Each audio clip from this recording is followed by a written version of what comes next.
Here we go. This is when I start to share the screen. So use the technology. There we go. I hope you can see that. That's good. So I suppose I begin this talk in 1996 when I was trying to work out, in a way, a musical project. Up until that point, I'd been making objects and doing a few events and performances and so on. But in 1996, 97, I did a project that really liberated me from making objects, which was really the most important thing for me in terms of my work. It freed me up. It all comes from this diagram, which was me trying to find a connection between acid house music and brass bands, because I was going to do a performance where a brass band, a very traditional form of British music making, I'll show you a photograph of one here, played acid house music. So these guys were going to play music that usually you'd listen to in places like this. And this diagram basically explained why this was not a terrible idea.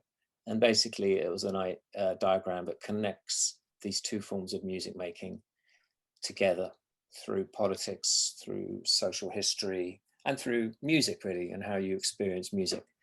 And basically what I was trying to do really was create a story about Britain in the 20th century through music. I was trying to tell a story, basically, and I was trying to make the point that music cannot really be separated from the time it's made and the time and the politics it's made in. And so however apolitical you want music to be, it will always have a political edge to it, just through association or what happens to it, how it's used and how it's consumed and how it's played. So for example, here with Acid House, became very quickly politicized because the government didn't like the parties that were happening, because they were effectively illegal and lots of people were gathering in the same place to dance and also to take drugs. And so the government was very hard on it. And brass band music is music of industry. And so when a country deindustrializes, the music of industry becomes associated with that. And brass bands became associated with the end of industry in Britain and strikes and the miners' strike. And so you see these two musical movements meet in the middle around civil unrest and media hysteria. But more about that in a minute. So yes, I work with a band, traditional band. This is what they look like when I work with them. They were from Manchester, an area that was very big on brass bands, but also on dance music and house music. And basically I was trying to make an instant nostalgia for something. Acid house music had been from 1987 to 1990 really in Britain. And I did this in 1997. So it was a very quick turnaround in terms of thinking about something historically. But I thought it was an important moment, but also I wanted it to be marked by these guys basically. And so what happened was we did concerts, and it was actually very easy to convince them to play the music. The manager was very interested in doing it once, and they still perform it because it's very popular with people. So they play at events like this, at festivals, which was great. And it became an adventure really, because the band usually plays to people who are quite old. That is their demographic. And so when you play at a music festival, you're playing to people who are your own age really, because they're quite young guys, a lot of the players. And so for me, this, like I said, it liberated me from thinking about making things and doing gallery exhibitions. It made me realize that it was what I preferred really, was working with people, doing things, collaborating, musicians or whoever basically. And so this really was a key moment for me, but it stuck with me. And a few years ago I was asked to make a film about dance music in London, and I realized I wasn't really interested in dance music in London, but I was interested in dance music in the whole of Britain. So basically I made a film that was a version of this diagram. But of course, when you make a film about something in the past, you have to be very careful about how you make that, just because of there's a tendency to be very nostalgic and sentimental about your youth and other people's youths. And so I made a film. And also there's a big pressure in Britain because so many people are experts about this time. because they lived through it, and they went to the parties and they bought the music and they danced to it and so on, and they remember it. So you're making a documentary about recent history in Britain, and you have to be very careful because you're on territory where you're not necessarily the expert. Other people are the experts. But so the film, I realized, couldn't just be a group of what is basically middle-aged men sitting in rooms in recording studios talking about their careers, which a lot of music documentaries are. So I wanted to make a film about now as well as then, about 2018 as well as 1988.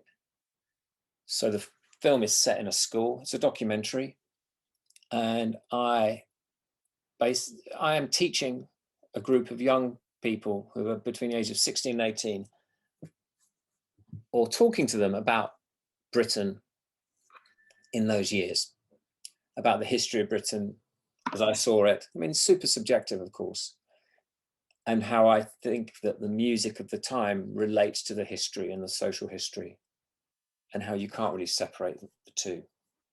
I'm going to leave screen share and just show the trailer for the film, because in a way the trailer tells you everything you need to know about the film. I know the quality might not be perfect, but the trailer will show you that all the footage that I was looking at and I was talking about the country. So I'm going to show you the trailer and then talk a little bit about that in a minute.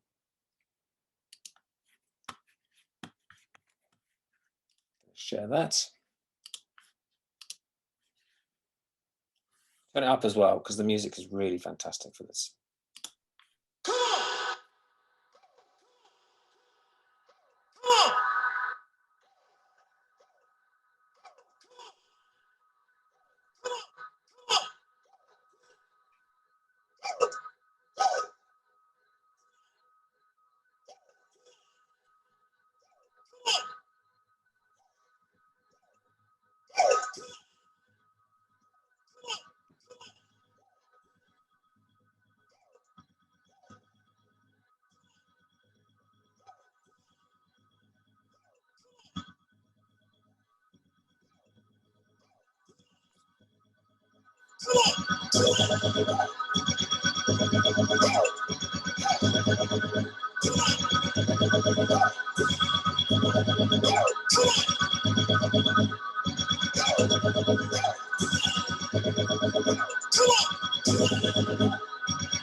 So I'm just going to scroll through and show you some moments from the film, basically.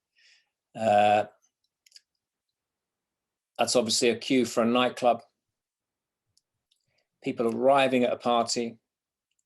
I mean, this is the police. There's a lot of police in my film.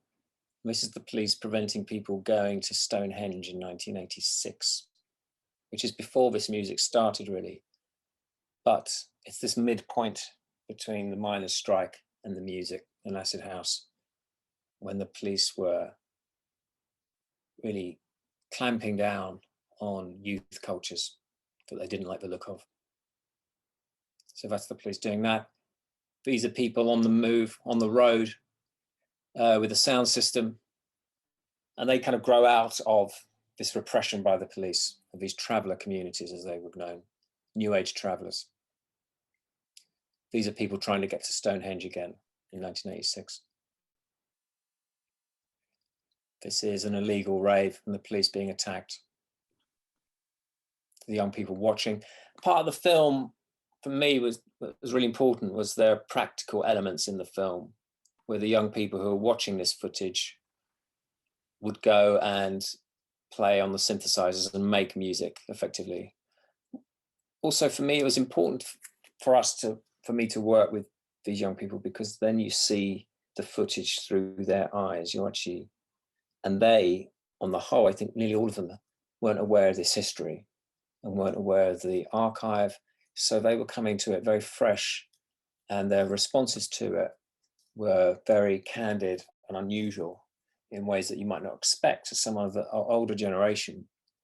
They were interested in climate change and the miners' strike being about climate change and so on, and social media. They spoke about social media a lot. So really, it was an attempt to look again and at a fresh pair of eyes, really, not a jaded pair of eyes, at history, at British history. This is a folk tradition in the UK. So in the film, I talk a lot about the countryside because people went outside of the cities to socialize with these parties. So it really changed our relationship to the countryside, but also maybe folk customs and folk culture. This is the miners' strike. We're going to talk about this in a minute. This is the Battle of Orgreave in 1984, which is what I reenacted.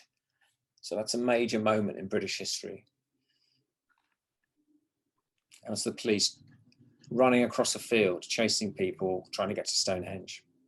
And then the young people, Stonehenge again, and then the parties, including this amazing shot of two young people outside an English stately home dancing after a party on New Year's Day. So as you can see, I was mixing up footage from news reports, but also from clubs and parties together to try and create this collage, really, in the whole film, but also in the trailer. So going back to the miners' strike, this is an image from the Battle of Orgreave, and that's what I'm going to talk about next, which was something I saw as a young person on the news. And this is what Naomi was talking about just before. So I'm going to stop sharing and then go back to the images. Hello, everyone. I'm back.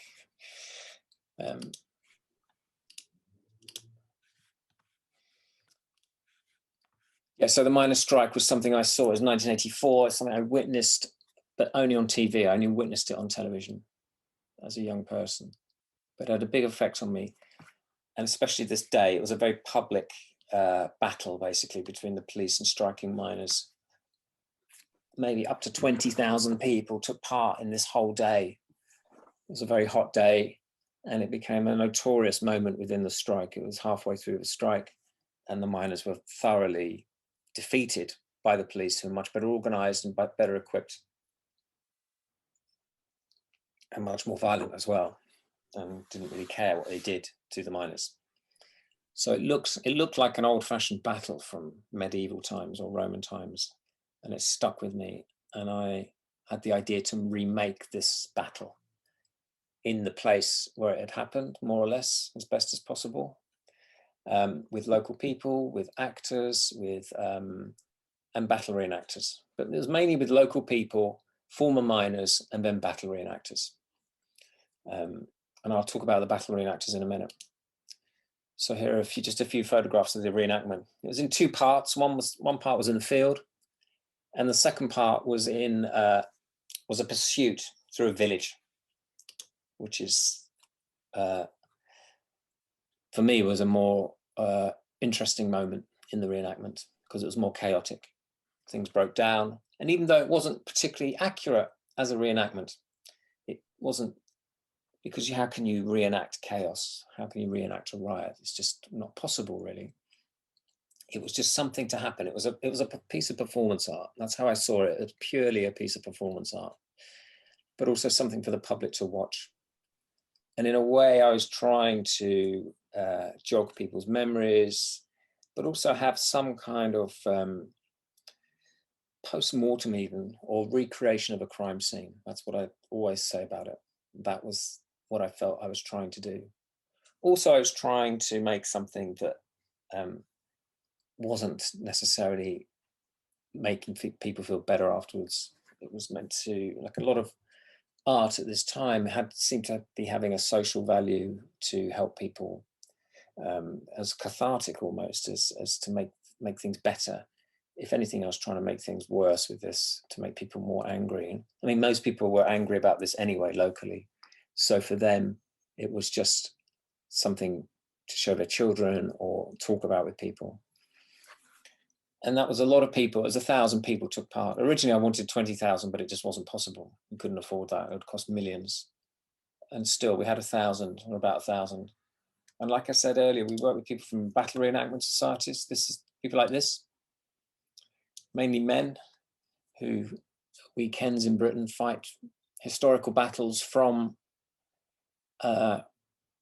Roman times up to the Second World War. Thousands of people do it. It's very, very popular. And I think when I was doing it, when I was working with people who did this, they were quite a conservative group of people. They were often men who liked uniforms, they liked weaponry, they liked the minutiae of battle and tactics and the sort of the material of warfare. They didn't seem particularly interested in the sort of political or social aspects of war. It was really the objects. So I was asking these men to come and take part in a reenactment, a political reenactment that was in living memory, where they would meet people who were part of the original campaign and battle, which of course you wouldn't be able to do with this. It's impossible. And they came, and there's a lot of tension because they really weren't sure what they were doing. You know, this was a battle they were reenacting within living memory. It wasn't a war in a traditional sense, even though it was a kind of cultural war. And no one was killed in this battle. So for them, it was unusual. And they were also very worried about the miners who were coming to play themselves, but also some played the police. They were worried about them actually starting a real revolution of some respect, which unfortunately didn't happen. But so I was actually as much interested in these men and their view of history, and also especially battles on British soil, Civil War battles, with as I was the miners. As you can see in this, also the other thing about battles is when you're doing it from ancient history or history that's 500-600 years ago, you don't really get emotionally involved, really. And it's sort of a laugh. You can see people laughing in this, and it's sort of a bit of fun for them. But with this reenactment, they felt real emotion from the former miners in a way they'd not really felt before when they do their battle reenactments, and they were quite shocked by this. So that put me on a path as well. Really, that was a very important piece of work for me, and is a kind of piece of work that you'll probably be remembered for. If I am remembered, it will be for this. But it's interesting that a lot of work I've made has been on this subject, basically, about Britain and about how Britain copes with being post-industrial. And this photograph really speaks a lot of that, even though when it was taken, it might not have been seen to be that. It was taken for a different reason. It's a wrestler called Adrian Street returning home to see his father at the coal mine he worked at. This is in 1973, I think. And he didn't really like his father, didn't like the coal mine, didn't like where he grew up. And so he went back, basically, almost like going back in time to show the people, these industrial workers, the future. Because there's a sci-fi element to him there, I would say, with this costume. So for him, it was a photograph about revenge. But I saw it as a photograph about change and how a country attempts to change itself. Literally, in this photograph, how a man changes himself physically, in what he wears, in makeup, transforms himself into someone totally different, who is not of this world, basically, certainly not of that world. So Adrian is a very interesting person. I made a film about him. You can find it. I have a Vimeo page where all my films are, so you can watch it there if you wish. I think it's on that. The trailer definitely is. He left home at 16 after being in the coal mine and came to London and ended up being a wrestler. He was a bodybuilder, then a wrestler, and had this increasingly bizarre persona. But I really see this, I see this photograph really in a much more poetic way than maybe he does. I really think it is someone coming from the future to show people what it will be like. There is something almost prophetic about it. So in that respect, it's more like an image from William Blake. It's an image of, there's a poem called Jerusalem, which is about Christ coming to Britain during the Industrial Revolution, and what would he make of what he saw? He's on a chariot of fire, and glowing and shiny. And he comes to Britain and he sees these dark satanic mills, and what does he make of this? It's a series of questions about what Christ would think, and in a way, I think that's what Adrian is doing. He is almost a sort of Christ-like figure, but like I said, he wouldn't see it like that. He'd like that. He has a big ego, Adrian. I think he'd be very happy to be compared to Christ. Anyway, so those are 3 works with the brass band, the mines, film as well, maybe 4 if you including Adrian, about this idea of the changes within Britain. But I'm very interested in British history. I'm interested in prehistory as well, just because there's so little that's known about it. It's so mysterious, and which leaves a huge space for interpretation and for play, basically, literally and metaphorically. And this is a project I did. Well, it's a sculpture basically with a lot of air in it, called Sacrilege, which is it's a inflatable version of Stonehenge, which is, as you know, a very famous building, very famous structure.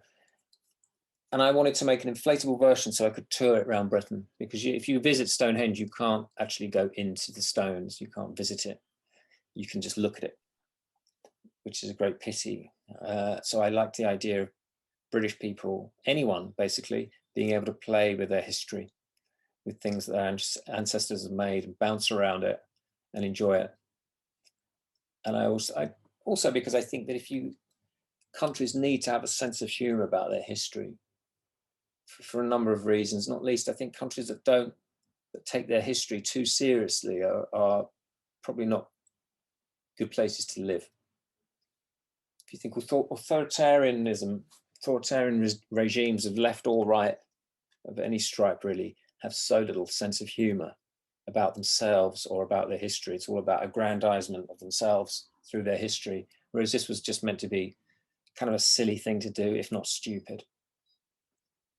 Also, I like the idea of something touring, but is solid, supposedly solid. So one morning you get up and you go into your local park and there's Stonehenge on the horizon and it's moving slightly and you had no idea it was going to be there. So those ideas of shock and surprise were very important to me. And just the whole kind of surreal element of it, I thought was very important. There was a spiritual element though as well, because I was interested in taking photographs of people jumping around on it, but being suspended almost. Looks like they're suspended in space because of the fast shutter. So often gymnastic groups would come and rehearse and do displays on it.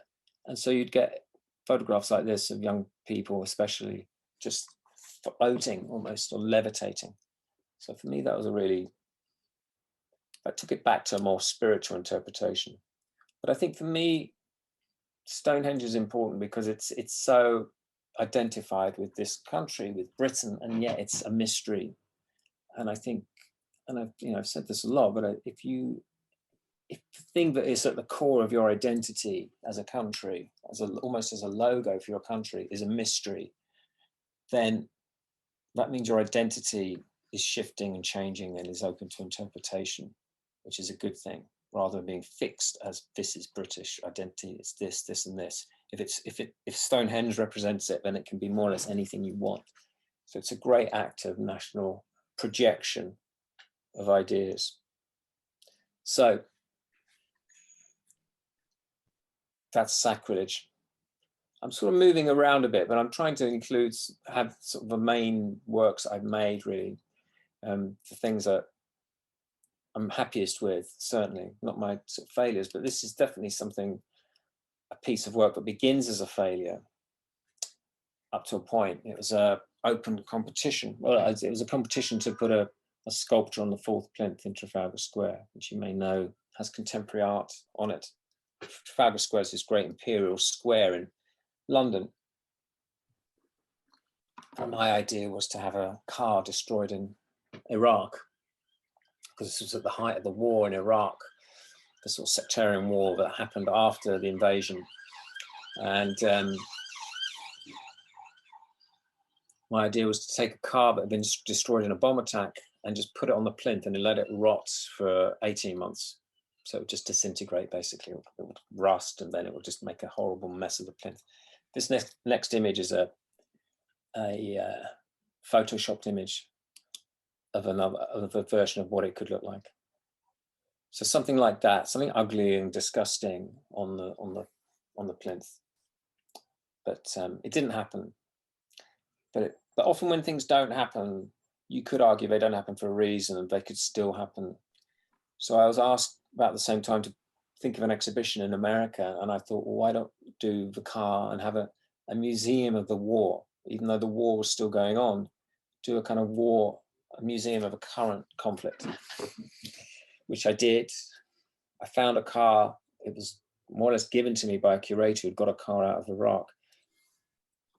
And we toured the car around America as well. More importantly, really, than showing it in a museum, was the fact that it traveled across America from New York to LA. So it did a classic road trip, because the exhibition went from New York to Los Angeles. So we took it across America as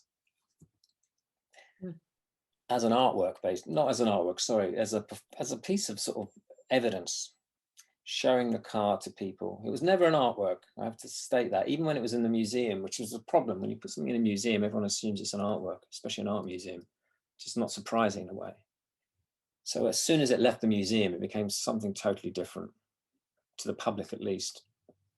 And also the public you're meeting is a lot more random, and you don't know who the audience are. With an art gallery in New York, you have an idea of who's going to come and see the work. Whereas if you're in New Orleans or Houston or Arizona, you don't really know who's going to come and see it or look at it. And so we just turned up in places. The text on the side says this car was destroyed by a bomb in a Baghdad marketplace, March the 5th, 2007. And we just talked to the public.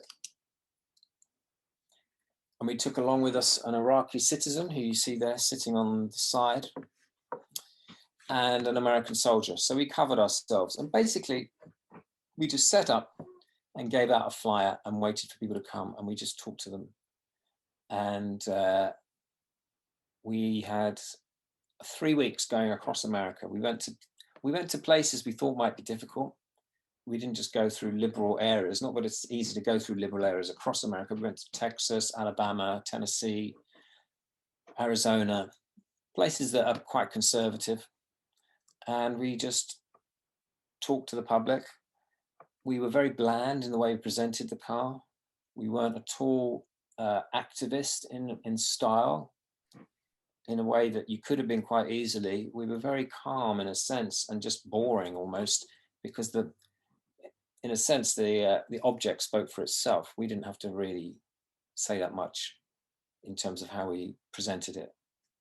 And so we had incredible conversations with people along the way, because of course in America, so many people have been in the army or know people in the army, especially in colleges. You go to an art college, and some of the students will have been in Iraq and fought in Iraq, because that's how they got their tuition paid. So the army has it's much more visible in the US than it is in Britain.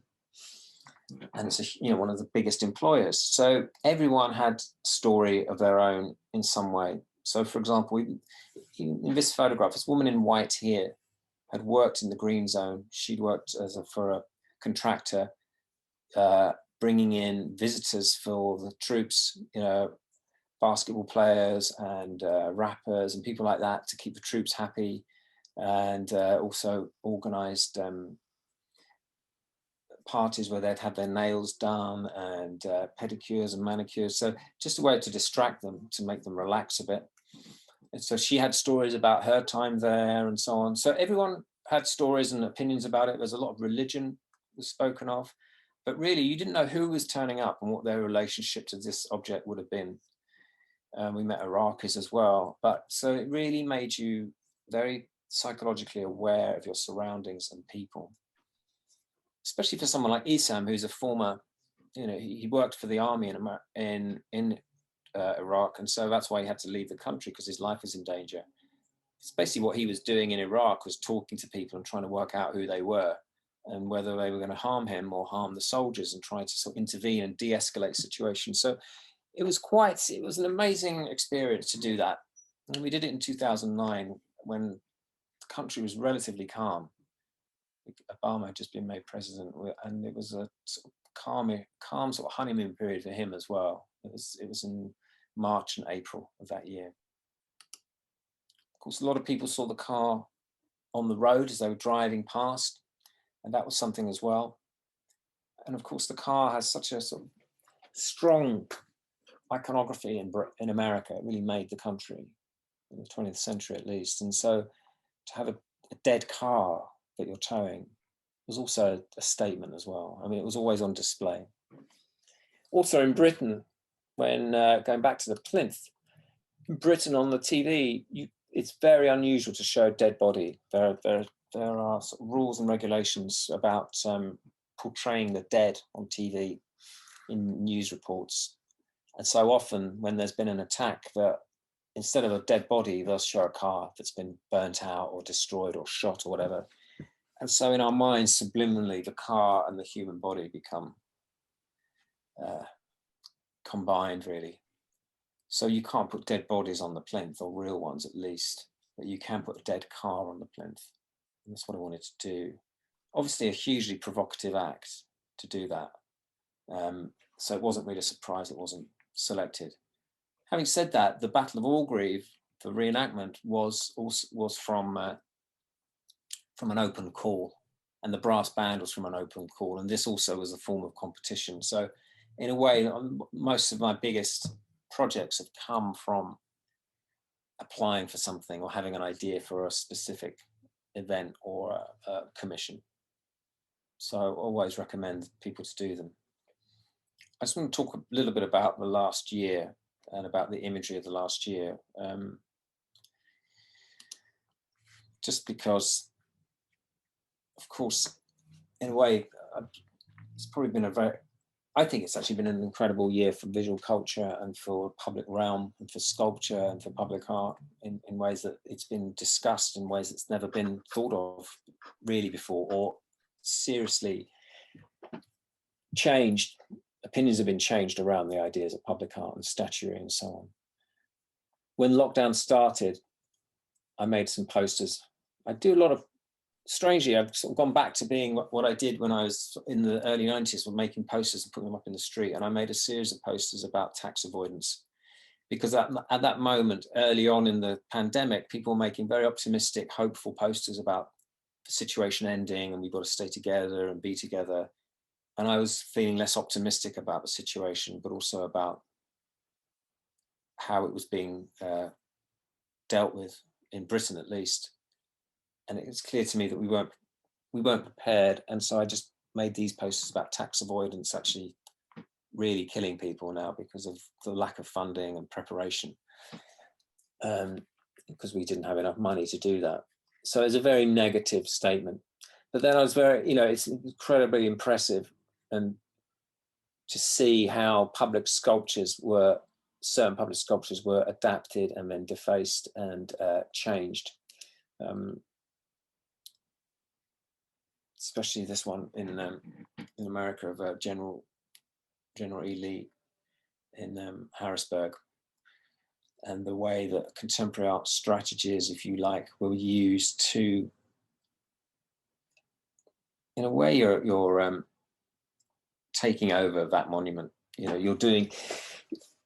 using it for yourself by the defacing of it, and then performance is happening of it. So it's a form of appropriation, basically. And of course, we had the same things happening in Britain. But on the other side, you had incredible imagery from the attack on the Capitol, like this. This is a series that I think they're the Oath Keepers praying together, and one giving a white power salute in this, what looks like a religious image, the cupola of the Capitol. So it's full of depth and visual resonance, images like that. And also in Britain, at least, the only times people really got together in the last year, especially last year, were for demonstrations. And so these I thought were very, especially the Black Lives Matter one, was just full of people with placards and so on. And so it was a very interesting moment for Britain to see this, obviously. And then students were locked in their halls of residences and were making these very funny statements in their windows. And so basically, public life or art was seen in public more than it's ever been, I would argue, especially because a lot of advertising sites became free because no one was advertising. So artists were encouraged to make work for advertising sites. This is something I did last year. You see the queue there for the shop. It was for World Human Rights Day. It was on the 10th of December last year. And so I worked with a graphic designer. We did a whole series of big posters around Britain about where it was World Human Rights Day, even though it's in places where there apparently are no human rights for people. And so that went up for weeks and was all over Britain. So I chose sites that were in Europe, South America, Asia, Russia, so on, China. That's one in Britain, Immigration Removal Center. China again, but also on the Mediterranean Sea and the Amazon rainforest. So it was just, some places were very specific. I mean, others were huge geographical areas where apparently it was Human Rights Day, even though the people who were in those areas probably didn't feel that they were that day. Originally, it was going to be, it is not World Human Rights Day on the Mediterranean Sea. It is not World Human Rights Day, etc. But then we spoke to someone from a human rights charity and they said, actually, no, you should put it that it is Human Rights Day, because there has to be something you have to know that even though your human rights are being abused, it's still Human Rights Day for you. One of the few things I went to, one of the few exhibitions I went to last year was something I helped organize, because when lockdown happened, Boris Johnson sent a letter to every household. And this is about what was happening. Within a week of us getting that letter, or maybe 3 or 4 days, he was in hospital. But it's just explaining to the British public what was going on.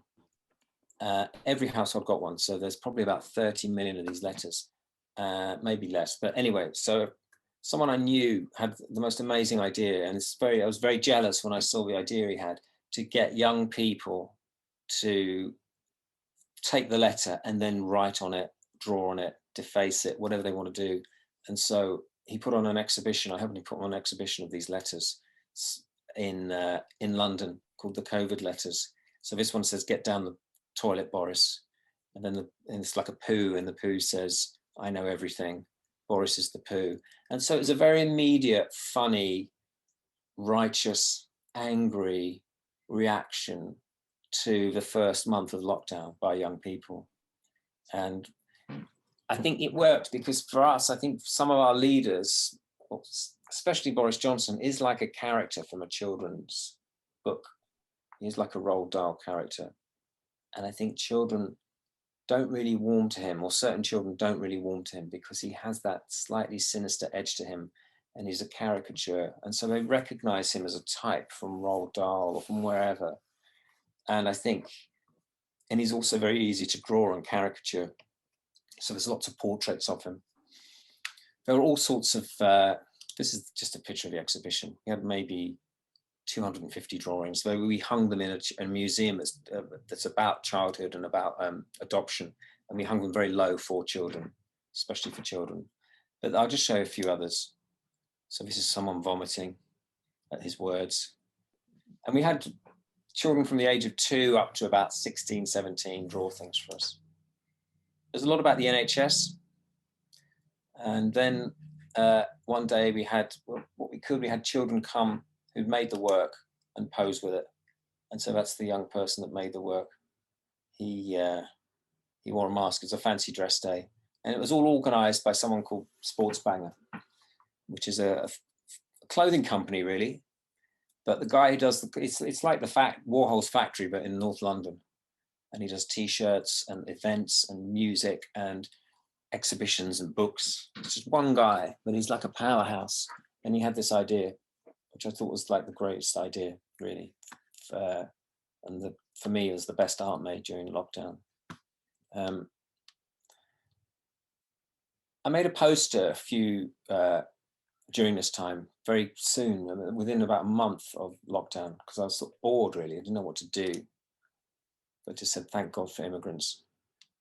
Because I was wondering about people. I was actually wondering about people that I'd been hanging around with the previous year. I'd made a film about the far right and radicalization in Britain. And I was wondering whether these people who I'd been filming and interviewing had got sick, because they'd probably be anti-vax as well. And they probably didn't believe it, and anti-mask. And if they got sick, and I was just thinking, well, what if when they were being looked after by people and maybe their lives being saved, it would be people who weren't from Britain, who were immigrants, and whether it would change their view on immigration by having their life saved by an immigrant. So in a sense, I made that work, thank God for immigrants. Not for them, but about them, and whether it's actually a sentiment that a lot of people that were anti-immigration were actually thinking at this moment, well, thank God for immigrants, because if they weren't there working in the National Health Service and all these other key industries, key service industries, we'd be in a big trouble. So I spent a couple of months going to Parliament Square, hanging around people and interviewing them about their beliefs about Brexit, basically, because I was really interested and horrified at the same time, really, to hear what they believed Britain was and why Brexit was a good idea, and their views of the media and so on, just to see if there's any common ground. And so I spent time with these people, which was quite traumatic at times. The film is called Putin's Happy, because he clearly was by the result of Brexit. It was an incredibly destabilizing moment for Europe and for Britain, Brexit, and will continue to be. I believe, made Britain a lot weaker and Europe weaker. And anything that fragments that is a problem, I believe. So it was really just me and a friend hanging around, talking to people, some of them quite scary people, but because he was my friend, I'm quite short and my friend was quite short, and I think it helped. And we weren't making it for TV. We said we were artists, we were making it for an art exhibition, which was true. And so people would talk to you maybe a little bit more than they would otherwise. And like I said, it was just trying to get into the heads of people to understand why they wanted it and what happened maybe to them in their lives to make them quite so extreme in their views. And a lot of it came down to immigration, and how housing really was the problem for people, and then immigration, because of immigration. So you could agree with them around housing and the healthcare and so on, because there are problems, there are massive problems in Britain with this, but always the blame was on the immigrants who came and took the housing or had houses built specially for them. So it's quite a dispiriting thing. The film wasn't exclusively about people on the right. So for example, at one point, these young people had gone on a tour of the Houses of Parliament, had come out and someone racially abused them, but they were still very hopeful about Britain, and they talked about themselves and their identity and how they were enjoying being in this place, and they thought Britain was a great place to live and things would get better despite Brexit, which they hated. So the only hopeful people really were not the old white people who'd won Brexit effectively. They were still they're very down on Britain, very pessimistic about the country. So in a way, not really patriotic in that sense, whereas these young people were very excited about the future of Britain despite Brexit. So you could argue they were patriotic. why was this film made by an artist, and what makes it an artist's film? Well, you can watch it on my Vimeo site and make a decision. It was a very straightforward documentary. There's no voiceover, which was maybe a bit surprising. You don't hear my voice very much. You see me very briefly at one point. So there's no presenter or voiceover. It's just footage, almost random footage, bumping into people and talking to them, including this person. I didn't talk to him, but I filmed him. He was a bit too scary to talk to. But he's one very key moment in the film, maybe also an idea about why the film wasn't really a film, that is a TV film. He's a big part of the film because of his tattoos. You might not be able to see that. It says Deus Vult. He was obsessed with the Crusades, basically, and what they represent, but also obsessed with football, with numerology, with the Bible, and conspiracy theories, and all of these elements play out in his tattoos. So you can, but his body basically and just his tattoos could be a documentary in themselves. And so he was someone that I filmed with, and then after the film, during the editing, I did this to him.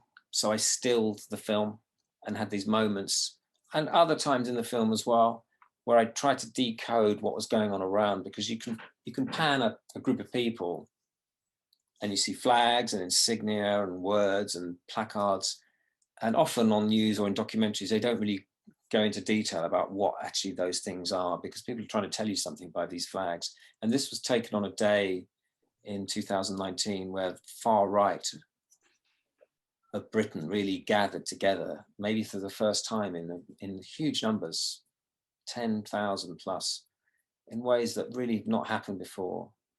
And in a sense, it was very similar to what happened at the Capitol on the 6th of January this year. It was the same kind of people, but they weren't armed. And even though they're very angry with Parliament, they weren't going to storm it necessarily, but it's the same atmosphere, quite tense, but celebratory. And he was there listening to speeches.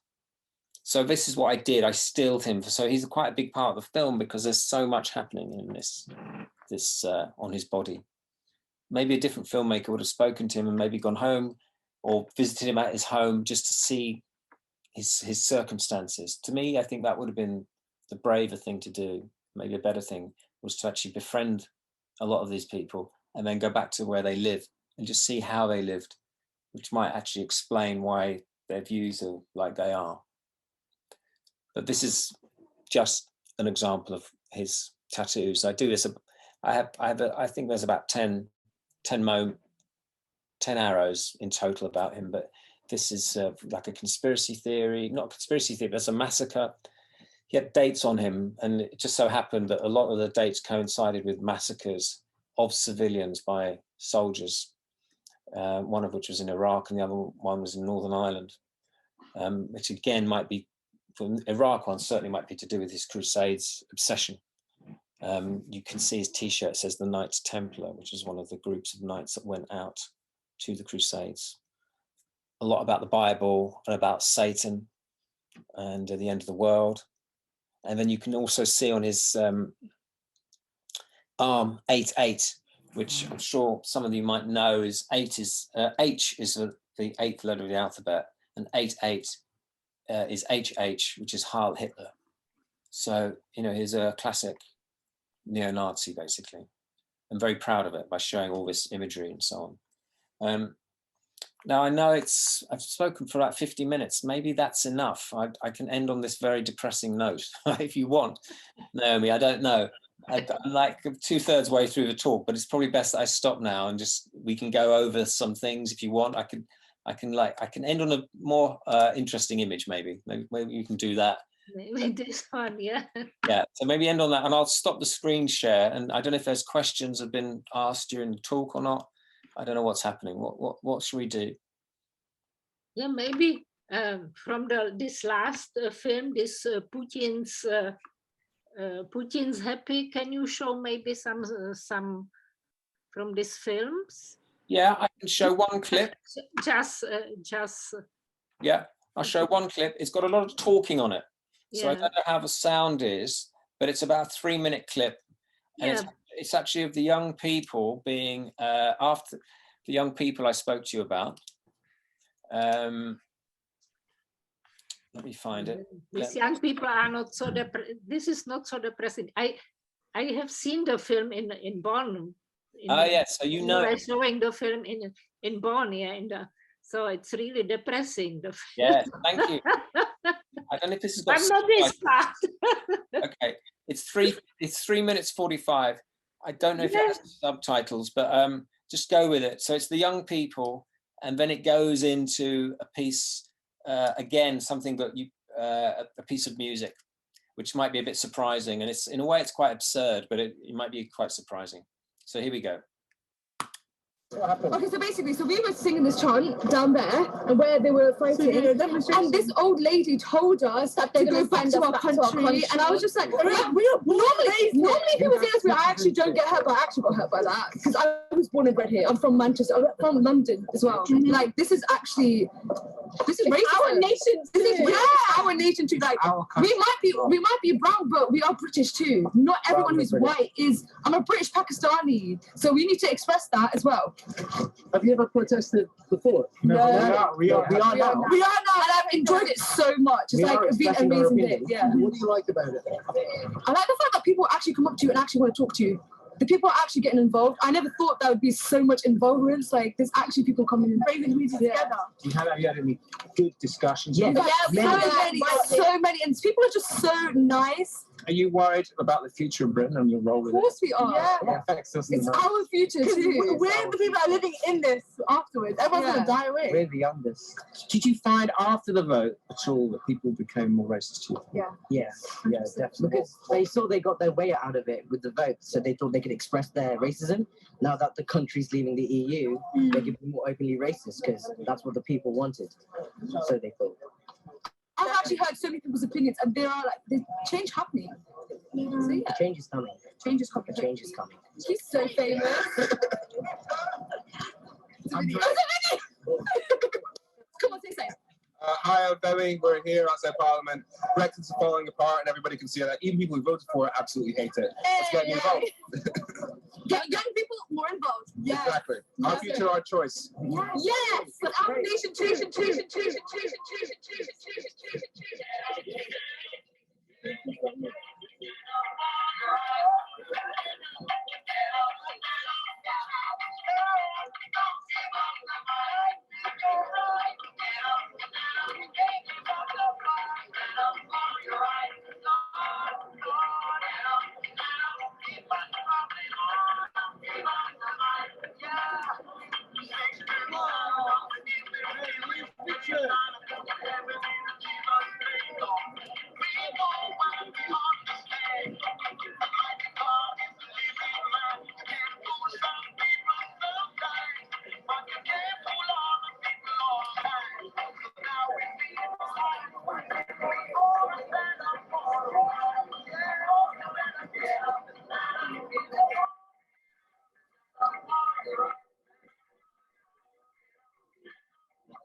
Yeah, so that's just short.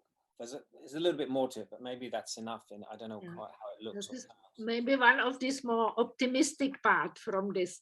Well, that is the optimistic part. Optimistic part. The optimistic part of the young people abused. That's the high point of the film. People complaining because they as I remember, there are really very, very depressing moments what the people are believing, thinking, and the arguments is really depressing. Well, I mean, these are conspiracy theories on the back of this woman's jacket. I mean, the people that wear the yellow vests in Britain are conspiracy theorists, basically, and they've taken over. They copied the French yellow vests, right? And of the sort of populist conspiracy theorists. So there's a little bit of an interview after this, but maybe it's not necessary, with someone who's talking about Britain and housing and her children and so on. But that gives you an impression of the film. It's quite scrappy. Technically, it's not perfect, but if you have small cameras and you're not a big crew of people, you can get a lot more done because people are very suspicious of the press. So if I said I was from the BBC making something, no one would talk to you because the BBC is the enemy, or any news organisation is the enemy. So I had to be nimble, and it's probably where being an artist really helped because it just gives you more access. Also,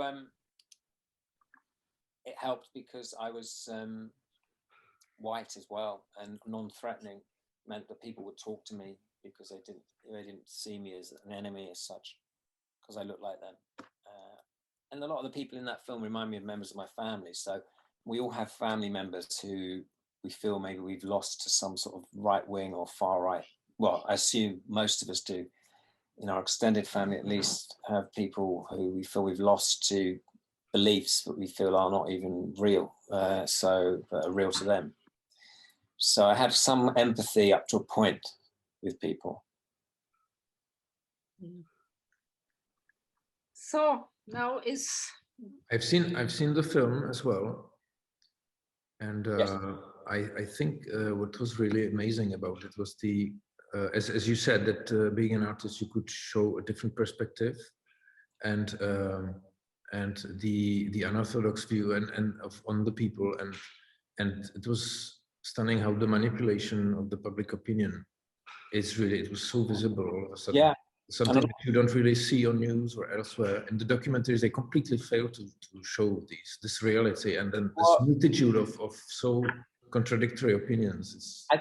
I think it's because often people don't, documentary filmmakers or the news at least, don't often talk to the public. And if they do talk to the public, they talk to the public for 10 seconds. So they don't have a 3-minute conversation. Or no, I would have a 10-minute conversation and then make it 3 minutes. But it would be like long answers to questions. It wouldn't be cut. And so people were more or less unedited when they spoke to me. So you got to hear people in much more detail. But also for news people, they're often not, maybe they're just not interested in the general public in the way that I was. And I was doing it for a different reason. So, but yes, it was very worrying. If it wasn't, you know, if I was in America making a film like that, it would be, you'd feel okay. But because it's in your own country, it's actually quite traumatic going there and talking to people. It's fascinating, but it's terrifying at the same time. So I really admired your engagement in this as an artist to go into the very hot subject. Did you have any kind of follow afterwards from these people? Did they get back to you somehow? No, and I've had nothing on social media criticizing me or anything. So strange. I've had no one saying anything. I think I'm quite fair to people, actually. Maybe that's why. I don't put words in their mouths and I don't edit them in a way or cross-cut. So when they're saying something, I'm showing something else. On the whole, I'm just letting them say what they think about something. I'm not challenging them either. I mean, I should be there's one person I challenge who's overtly anti-Semitic and is middle class or upper middle class, which is kind of the same class as me, I would say. Whereas more or less a lot of the other people are working class. And this guy, I sort of understand, I kind of know who he is because I know the kind of person he is. And I know he doesn't believe it, but he realizes it's helpful to be like this and to say these things. You know, he's an educated person, I would say. You know, I know that whatever that means, but he's one of the manipulators, basically. So he says something very anti-Semitic a few times. And so I sort of challenge him and we follow him in the film. And he gets very angry because he wants to be anonymous. Having shouted something anti-Semitic, he then wants to be private about it, but it's too late. So there's a lot of anti-Semitism as well, and a lot of talk about the Second World War, of course, because it's Britain, and that's sometimes all anyone can think about and talk about. No, talk about the Empire, but the Second World War, which is maybe a stand-in for the British Empire, and the past. A lot of talk about the past and how better things were in the past, whenever that was. So very similar to sort of make America great again thing in that idea. Is there documentation about this trip in America? Also a film? Or? There is, and it's on my Vimeo page, but it's very long. It's like 2.5 hours of short films we made at each place with people. There's a book as well called "It Is What It Is," which is interviews with people who we met on the road and photographs of our time on the road. So there's that, which has got some really great interviews in it, really verbatim, really, of people we met who were very anti-war. Some people were pro-war. But yes, there is film, but there's a lot of it that you scroll through it and just talk to. The most interesting person was someone in Memphis, Tennessee, who talked about politics in America and culture and history all in one go, which was really amazing, and a story about his daughter, and so it made it very personal, his views on the country and so on. So why do you do these documentary films, engagement? Why do I do them? Yeah, I really like making films. I mean, I haven't made a film in the last year, but I like the process of it, and I like the research, and sometimes the film is the best way to get for people to look at things. And also, if you go to an art gallery, people will really watch films much more than they'll look at paintings and stuff. So it's actually a very good way to engage people. So I have made a number of films. I made a documentary in 2006 about Depeche Mode for a record company, which was never shown. So in a way, it's an artist film because it never got to see the light of day because of things that were going on at the record company. But I just think it's a very convenient medium to present ideas and to organize the world. It's a very good way to organize the world, film. And I wish I had a film that I was going to make in the next months, because that would be very exciting, but I don't at the moment. But there is a social and political engagement in it, very strong, isn't it? With the films, Yes. absolutely, yeah, absolutely. Not many artists do this kind of engagement. Well, no, maybe not, especially like that, because actually it's a pretty straightforward film. It's not like artistic in any way, really. The art is elsewhere. Maybe it's in the process of just putting yourself in the middle of a situation and just filming it and talking to people. Maybe that's the art. But I mean, as a film, it looks pretty traditional, really, apart from a few things. But I was just very, I like doing it. I like making films when I can, because people like films as well. And so it seems to make sense, really. So is there something new that you're working on right now? I have 3 things that I'm working on right now, all about to be released at the end of June to the end of July. 3 sculptures, all based on figures or animals.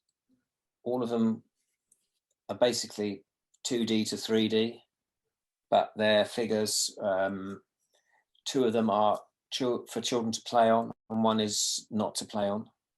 So the last year has really been trying to work out this, but it's very difficult because, no, it's not very difficult, but it's been a problem just traveling and watching these things be made and talking to the people that are making them, and because they're sort of big productions.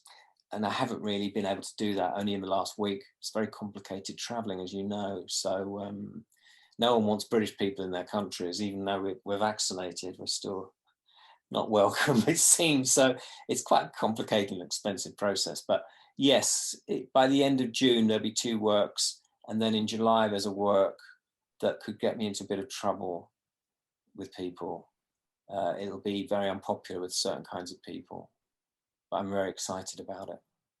But as you explained a while ago, or before we started this lecture, that you said something about, it was like a little bit like, it seemed to me as a kind of family sculptures or something. Is there some kind of political message behind it? Well, the 2 sculptures, one is of I can talk about it in a way, it's of a chameleon.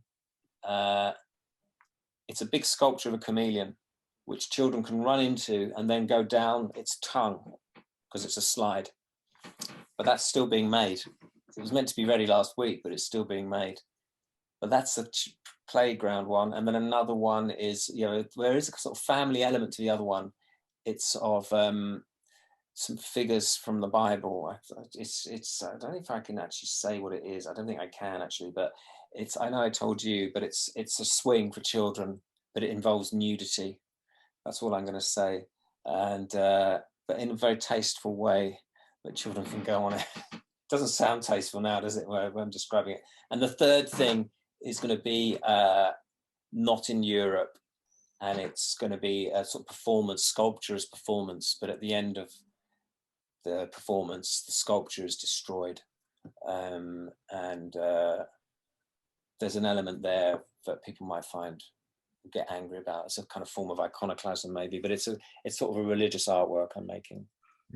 I'm making yes, it's basically a religious artwork, Christian religious artwork. So how do you link basically the installations that you make and sculptures with the videos? Is there some kind of... I can't think of a formal link. No, but I'm trying to think. Well, it's all from me, isn't it? And the third sculpture I told you about, the religious artwork, has a political element to it. The other two are more fun, like they're more in the spirit of sacrilege of the Stonehenge. Let me put it like that. They're something for people, especially children, to play on and to have fun with and to appreciate nature maybe with them. But when I saw the Stonehenge, I thought immediately that this is a kind of a critique of the bouncing castle culture, of this consumer amusement. Like, no, not really. But I mean, I suppose it's kind of theme park Britain. You know, we talk about our culture as being tourist theme park. So there is an element of that, but it's a parody of things. It's a critique maybe, but it's healthy, I think, in that respect. And I think it was commissioned partially for the Olympics, for when the Olympics was happening, as something for people to go on. It was touring Britain. It's part of the Olympic program.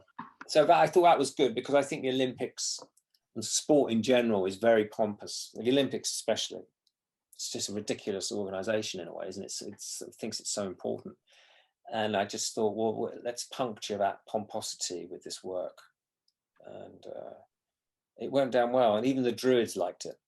You know, the people that worship at Stonehenge, they loved it, actually.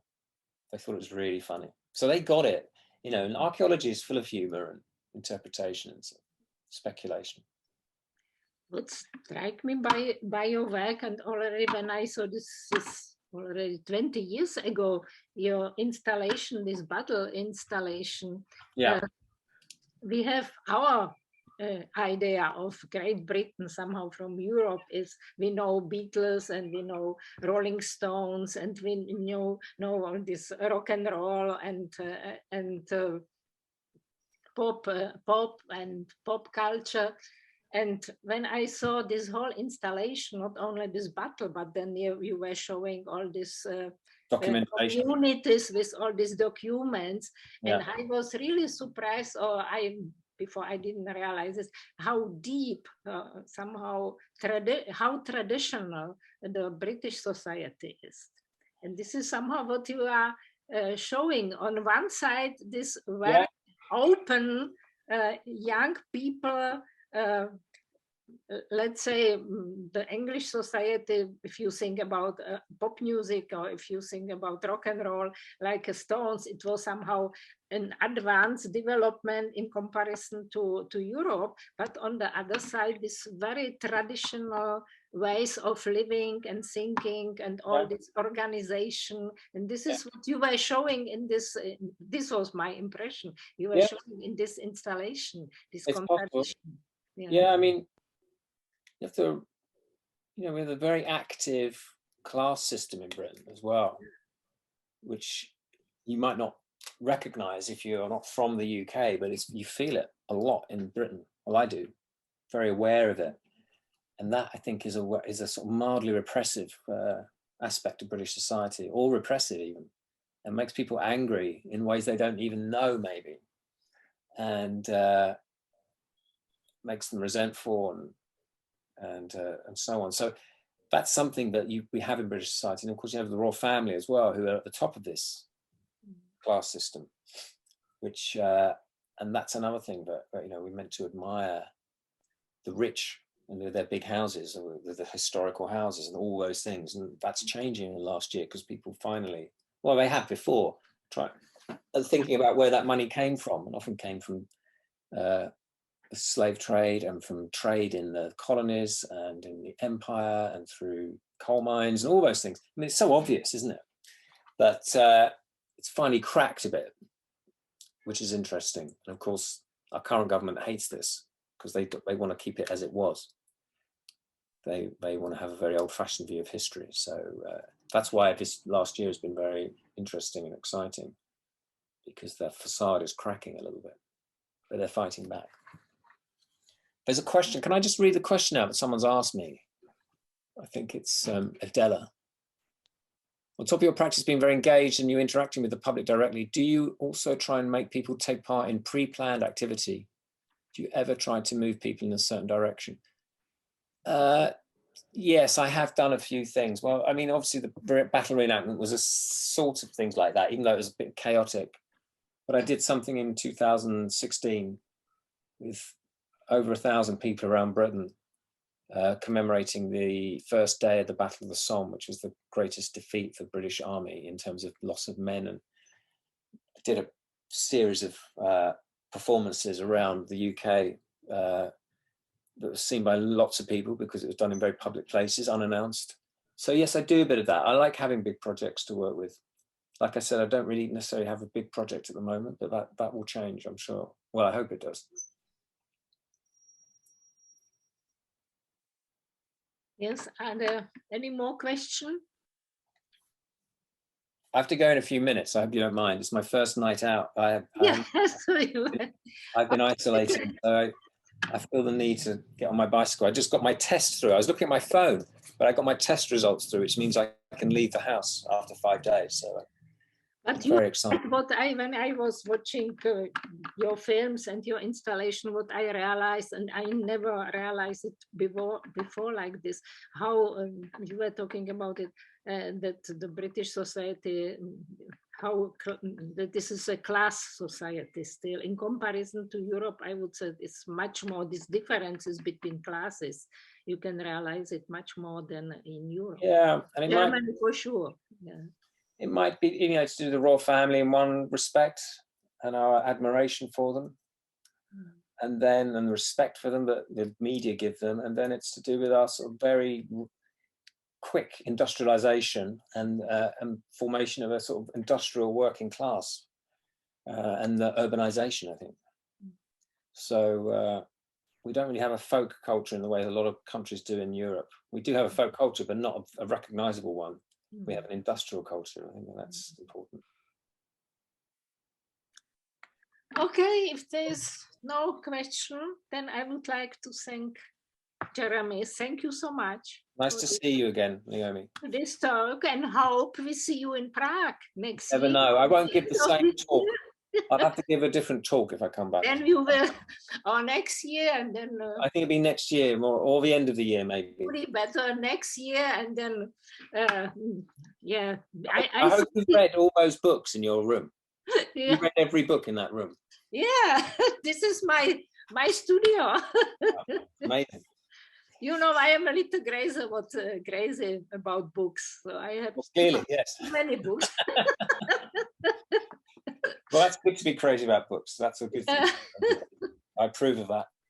Okay. Okay. So thank you, and see you maybe in Prague. Never know. Bye-bye. Bye-bye. Bye-bye.